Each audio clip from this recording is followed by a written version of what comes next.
इन दिनों बिहार सरकार का राजस्व और भूमि सुधार विभाग जमीनी झगड़ों को समाप्त करने के लिए एक विशेष पहल की शुरुआत की है। इस पहल का नाम दिया गया है विभाग की तरफ से राजस्व महाअभियान 2025। विभाग ने इसकी शुरुआत 16 अगस्त से की है और 20 सितंबर को इसका समापन करने जा रही है।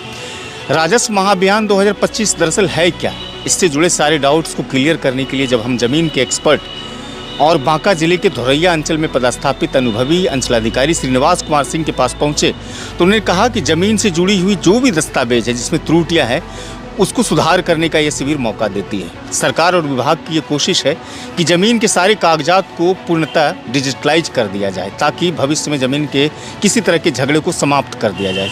अंचलाधिकारी श्रीनिवास कुमार सिंह कहते हैं कि धोरैया अंचल की अगर हम बात करेंगे तो यहाँ पर भी टीम का गठन किया गया है जिसकी निगरानी लगातार जिलाधिकारी नवदीप शुक्ला साहब कर रहे हैं। टीम का सदस्य दिन रात मेहनत कर रहा है राजस्व महाअभियान 2025 को सफल बनाने के लिए। अगर धोरैया अंचल की जमाबंदी की हम बात करेंगे तो अंचलाधिकारी श्रीनिवास कुमार सिंह कहते हैं कि यहाँ पर 98,000 से अधिक जमाबंदी है, जिसको लेकर के अब तक 60,000 से अधिक जमाबंदी पंजी और साथ में आवेदन प्रपत्र अंचल के जमीन मालिकों के हाथों में दे दिया गया है। टीम के सदस्य आवेदन प्रपत्र और जमाबंदी जब उनके हाथों में देते हैं तो उनसे कुछ सवाल पूछते हैं, जैसे आपका मोबाइल नंबर क्या है, मौजूदा जमाबंदी रैयतों की क्या स्थिति है, वो मृत हैं या जीवित हैं। उसके अलावा एक छोटा सा दस्तखत भी बनवाते हैं। उसके बाद उसे जानकारी दे दिया जाता है कि आपके पंचायत, आपके हल्का में किसी भी सरकारी भवन में फला तारीख को राजस्व महाअभियान शिविर 2025 लगने जा रहा है। आप ज़रूरी दस्तावेज के साथ सही फॉर्म भर करके उस राजस्व शिविर में जरूर भाग लें ताकि आपकी ज़मीनी समस्या को समाप्त किया जा सके। अनुभवी अंचलाधिकारी श्रीनिवास कुमार सिंह कहते हैं कि ये शिविर कई मायने में कई तरीके से उपयोगी है। जैसे आपकी अगर ऑनलाइन जमाबंदी छूट गई है तो आप ऑनलाइन जमाबंदी करवा सकते हैं, और साथ ही अगर जमाबंदी ऑनलाइन हो गई है, अगर किसी तरह की कोई त्रुटि है तो उसे इस शिविर में भर करके सही चीज़ों के साथ अगर देंगे तो वो त्रुटि आपकी दूर हो जाएगी।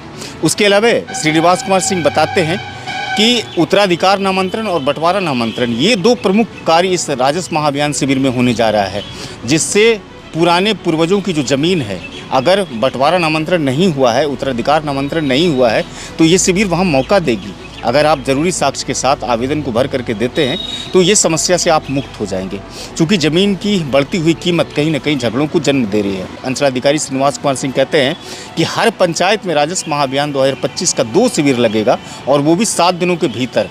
अगर पहले शिविर में अगर रैयत हिस्सा नहीं ले पाते हैं तो दूसरे शिविर में उसे मौका है।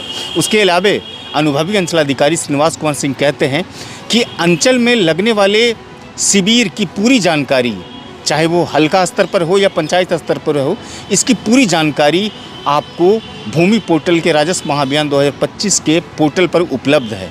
उसमें अंचल की क्या माइक्रो प्लान है, पूरी जानकारी है। उसके अलावा धोरैया अंचल के अंचलाधिकारी श्रीनिवास कुमार सिंह कहते हैं कि धोरैया अंचल में अब तक 1000 लगभग 29 वैसे आवेदन प्राप्त हुए हैं जिसमें कई शिकायतों का उल्लेख किया गया है, जिसकी निगरानी लगातार हम लोग कर रहे हैं।